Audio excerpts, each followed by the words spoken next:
बोल सच्चिदानंद भगवान की जय। जय सतगुरुदेव भगवान की जय। जय बोलो सत्य सनातन धर्म की जय। जय। आज का प्रश्न है, हमें संत सद्गुरु जनों का सत्संग दिन प्रतिदिन सुनना आवश्यक है। यदि बिना सत्संग सुने ही हमारे जीवन में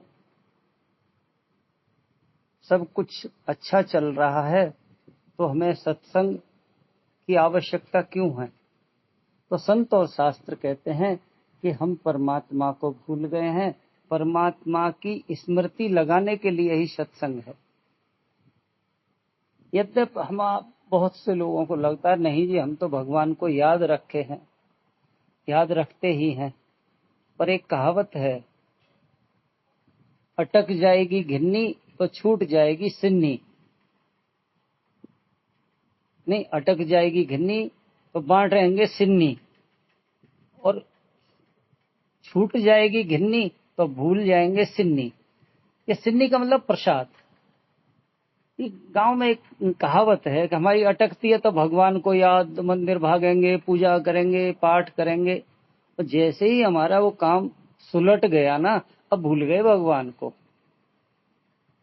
तो संत और शास्त्र कहते हैं, चाहे कुछ भी कर लो, कितना भी कर लो, संसार की कितनी प्रतिष्ठा, मान, पद, धन, परिवार इकट्ठा कर लो, बिना भगवान के सुमिरन के हमारे जीवन में से चिंता, भय, दुख जाएंगे ही नहीं। जा सकते तो बड़े बड़े धनवानों को देखो जो संतों की शरण में जा रहे हैं। हम तो ऐसे धनवान को भी जानते हैं, वो कभी किसी ज्योतिषी पे कोई अंगूठी पहनते हैं, कभी अपने गृह शांति ये कराएंगे, वो कराएंगे। अर्थात पैसे से ही सब कुछ हो जाता, तो फिर काहे कोई करा रहे हैं। सत्य बात तो यही है कि परमात्मा का सुमिरन संत सद्गुरु जनों की कृपा से हो जाए तो उसके सुमिरन से हमारे दुख जाएंगे। सब दुख दूर भये जब तेरा नाम लिया। और जगह भी संतों ने कह दिया, हरि सुमिरे दुख जाए। हरि का सुमिरन करो तो दुख जाएंगे। एक जगह और कह दिया, सकल सृष्टि का राजा दुखिया और हरि का सुमिरन करे सो सुखिया। अब ये सुमिरन कैसे होता है, क्या होता है, इसी के लिए हमारे जीवन में सत्संग बहुत आवश्यक है। और जिनके जीवन में सत्संग नहीं है, उनके जीवन में तनाव, चिंता, भय ये बने ही रहते हैं। सत्संग है उस परमात्मा की ओर हमारी गति हो जाए। अभी संसार की ओर गति है, और संसार में जिसकी भी गति है उसको सुख, शांति, संतोष थोड़ा मिलता तो टेम्परेरी सा, उससे ज्यादा और ज्यादा दुख, चिंता, भय बढ़ते चले जा रहे हैं। यदि ऐसा नहीं है तो हम अपने जीवन काल के उस स्तर को देखें जहां से हम लोग चले थे। पढ़ाई करी हम आपने, नौकरी करी, व्यवसाय किया, जो भी किया, शादी करी, बच्चे पैदा करे, तो हमको को पूर्ण सुखी हो जाना चाहिए था। क्योंकि हमने जो भी काम किए केवल और केवल सुख के लिए किए। शास्त्र यही कह रहे हैं, सुख के सब जतन किए, दुख को कियो न कोई। दुख का हमने कोई जतन नहीं किया, फिर भी हम दुखी हैं, चिंतित हैं, भयाक्रांत हैं। तो कहीं न कहीं कुछ गलती हो रही है। और सत्संग क्या है? वह चोट है जो हमारे जड़ चेतन की गांठ को खोल सकती है। जैसे एक नट बोल्ट है, जंग लग गई है 20 साल से, अब नहीं खुल रहा है तो हथौड़े की चोट मारते हैं। अच्छा, हथौड़े की चोट एक मारी, दो मारी, यदि वो 70-80 चोट मारने पे बोल्ट खुल गया तो वो पहली चोट भी बेकार नहीं गई, दूसरी भी बेकार नहीं गई, 80वीं चोट में खुला तो जो 79 चोट थी, उन्होंने अपना काम किया। तो सत्संग भी वही चोट है। जो हम सपने देख रहे हैं, जो हमें लगता है ये काम हो जाएगा तो सुखी, वो सुखी, तो वो चोट मारता है कि भगवान का भजन करो। फिर भगवान का सुमिरन क्या है, भजन क्या है, यह संत सदगुरु जनों के द्वारा पता लगता है। यद्यपि हम कहते हैं हम तो भजन कर रहे हैं, सुमिरन कर रहे हैं, पर ऐसा बताते हैं सुमिरन वह है कि सुमिरन इतना गहरा हो जाए कि जीव और परमात्मा का मिलन ही हो जाए। 3-4 तरह का सुमिरन संत सदगुरु जन बताते हैं। एक बेखरी वाणी से बोल के करें, फिर धीरे धीरे मन से करें, फिर उसके बाद बताई अब पश्यंती, अब जब चल रहा है अंदर मैं जान रहा हूं। उसके बाद संत जन कहते हैं परावाणी। परावाणी क्या है कि मैं परमात्मा से एक हूं, वह मुझसे अलग नहीं है, मैं उससे अलग नहीं हूं।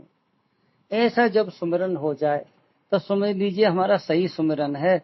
और ऐसे सुमिरन की रास्ता संत सदगुरु जनों के सत्संग से ही मिलती है। अपने आप हम सुमिरन भी नहीं जानते हैं और भजन भी नहीं जानते हैं। कह दिया ना, कहे हनुमंत विपत्ति प्रभु सोई।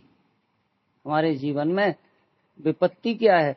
जब तब सुमिरन भजन न होई। जब तक हमारे जीवन में भगवान का सुमिरन और भजन नहीं होता है, तो ये जो संत सदगुरु जन सत्संग सुनाते हैं वो हमें चोट मार रहे हैं, जग जाओ जग जाओ। और यदि इन चोटों से नहीं जगे ना, तो फिर भगवान कटु कृपा करेंगे। और कटु कृपा क्या है?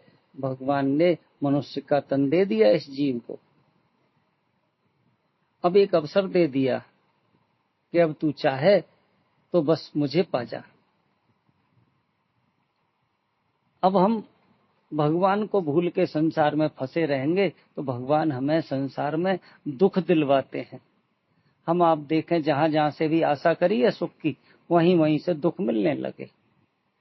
ये दुख भी भगवान की कृपा है, यदि इनका सदुपयोग हो जाए तो। सदुपयोग क्या? सत्य के जानने समझने में ये हमारा समय जीवन लग जाए तो फिर बात बन जाएगी।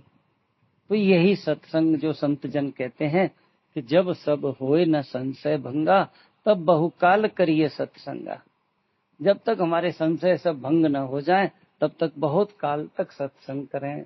और बहुत काल तक सत्संग करने से क्या होगा कि हमारे संशय भ्रम समाप्त हो जाएंगे। पर उसके लिए हमें अपने आप से भी प्रश्न करना पड़ेगा, क्या मेरे जीवन में सत्संग की प्यास है?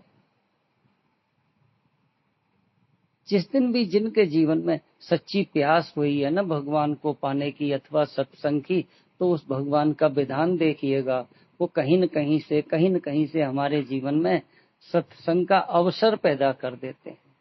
पर कभी हमने मांगा है भगवान से सत्संग मिले? बार बार बर मांगहूं, हरस देव श्रीकंत, पद सरोज अनपायनी, और भगत सदा सत्संग। आपके चरणों की भक्ति और सदा सत्संग मिले। ऐसा जिनके जीवन में भाव हो जाता है, निश्चित जानिएगा वह भगवान को पाने के पात्र हो जाते हैं। पात्र का मतलब यहाँ क्या है? हमारे आपके पात्र संसारोन्मुखी हो गए हैं। जैसे पात्र उल्टा पड़ा है, एक का पात्र सीधा है। अब बरसात हुई तो एक पात्र तो शिकायत कर रहा है कि होती होगी बरसात, मेरे पास तो एक बूंद भी नहीं पड़ी है। और एक पात्र लबालब भर गया है, अहो भाव दे रहा है बरसात को, बड़ी कृपा करी आपने। तो दूसरा पात्र जो उल्टा पड़ा है कहता है होती होगी बरसात, हमें तो पता ही नहीं है। तो उन्होंने कहा तू भी पात्र सीधा कर ले। पात्र सीधा करने का तात्पर्य है हमारे जीवन में परमात्मा को पाने की प्यास हो जाए, सत्संग प्रिय लगने लगे, संतों का सानिध्य मिल जाए, तो समझ लीजिए अब हमारा पात्र सीधा हो गया है। और पात्र सीधा हो गया, इसकी हमें पहचान क्या लगेगी? आहा, मुझे संत प्यारे लगने लगेंगे, मुझे सत्संग प्यारा लगेगा। जिनको भी संत प्यारे हैं, सत्संग प्यारे हैं, वो निश्चित पात्र हैं और पात्र को परमात्मा की प्राप्ति होती ही होती है। पात्र को नौकरी मिलती है। कक्षा 5 पास व्यक्ति को आप इंटर कॉलेज में या डिग्री कॉलेज में अध्यापक की नौकरी नहीं दे सकते हैं, क्योंकि वो पात्र नहीं है। इसी तरह से जो पात्र नहीं है भगवान को पाने के, उनको कितना भी कथा सुनाओ, बात नहीं बनेगी। कह दिया ना, फूरहें फरहें न बैत, जो सुधा बरसी अमीय, मूर्ख हृदय न चेत, जो गुरु मिले बिरंच सम। गुरु ब्रह्मा के समान भी मिल गए ना तो भी बात नहीं बनेगी। तो हम अपनी पात्रता बढ़ावें, और पात्रता सबसे बड़ी यही है कि हम बार बार सत्संग सुने, संतों का सत्संग। पूज्य गुरुदेव भगवान जी एक बात बताते हैं कि कपड़ा कितना भी मैला क्यों ना हो, यदि वो थापी से पिटने से नहीं डरा, पिटता रहा तो एक दिन उसका महल निकल ही जाएगा। ऐसे ही वो सत्संग है, जहां रोज रोज जाएंगे ना तो धीरे धीरे हमारा महल निकल जाएगा। संत एक और उदाहरण बताते हैं, जिस व्यक्ति को टाइफाइड हो जाता है ना, बताते हैं कि उसको मिश्री भी कड़वी लगने लगती है। तो क्या करें? तो उससे कहें तू मिश्री खा, रोज मिश्री खा।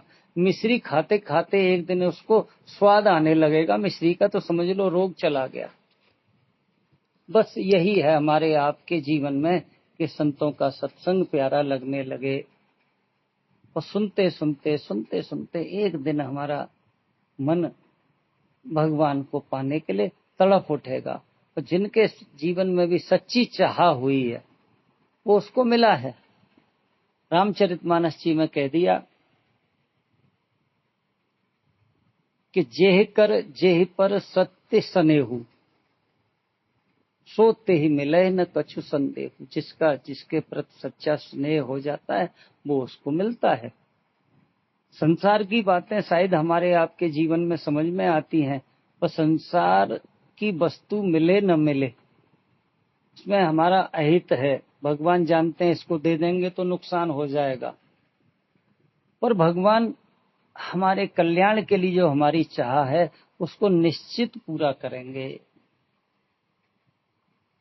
अब हम आपको अपने आप से प्रश्न पूछना है, और सत्संग का अर्थ यही नहीं है कि कुछ भी बोलें सब सत्संग है, टीवी पे जो आ रहा है सब सत्संग है।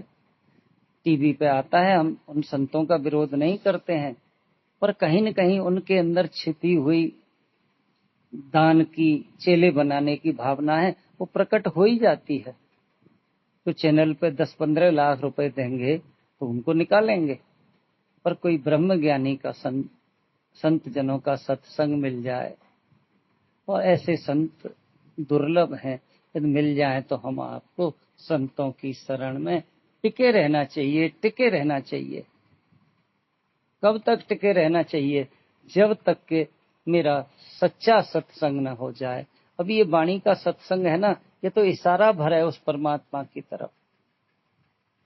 सच्चा सत्संग सतगुरु जन कराएंगे, हमें देह भाव से छुड़वाएंगे, अंतःकरण भाव से छुड़वाएंगे। अर्थात देहाभिमान भी गया, अंतःकरण का अभिमान भी गया। अब जो बचेगा ना, तो संत सदगुरु जन हमें हमारे जीव भाव तक की यात्रा कराएंगे। और बस गुरुजनों की कृपा हो गई और हम तत्पर हुए तो सदगुरु जन बताएंगे, तत् त्वम असि, तू वह है। जीवो ब्रह्म है ना, पर जीव ब्रह्म से अलग नहीं है। यहां तक यदि हमारी गति हो गई तो निश्चित जान लीजिएगा कि संत सदगुरु जनों का सत्संग अब सफल हो गया। जिनका भी सत्संग चलता रहा, फिर ऐसा हुआ ही नहीं है कि जीव और परमात्मा की एकता का अनुभव ना हो। हाँ, ये हो सकता है इस जन्म में ना हो, अगले जन्म में, पर सच्ची प्यास लेकर के यदि हमारी अंतिम जो वासना होगी वही अगला जन्म मिलेगा। अंतिमता सहगता। यदि हम सत्संग जाते जाते भी बात नहीं बनी और प्राण छूट गए और यही भाव रहा, हे प्रभु इस जीवन में तुम्हें नहीं पा पाए, हे प्रभु इस जीवन में तुम्हें न पा पाए, तो निश्चित जानिएगा अगला जन्म भगवान कृष्ण जी के वचनों के हिसाब से श्रीमंत परिवारों में, धनवान परिवारों में होगा। और उसके बाद फिर हमें किसी संत से मिलन हो जाएगा और वो संत हमें परमात्मा से एक करा देंगे। ऐसा हमारा यदि संकल्प है तो हमें बार बार सत्संग सुनते रहेंगे। और जब जिस दिन हमारे सब संशय भ्रम निवृत्त हो जाएंगे तब फिर हम गुरुजनों के प्रति अहोभाव धन्यवाद, परमात्मा के प्रति अहोभाव धन्यवाद बोलते हुए आनंदित रहेंगे, शांति में रहेंगे। इतना ही कह के वाणी को विराम। बोल सच्चिदानंद भगवान की जय। बोलो सतगुरुदेव भगवान की जय। बोलो सत्य सनातन धर्म की जय।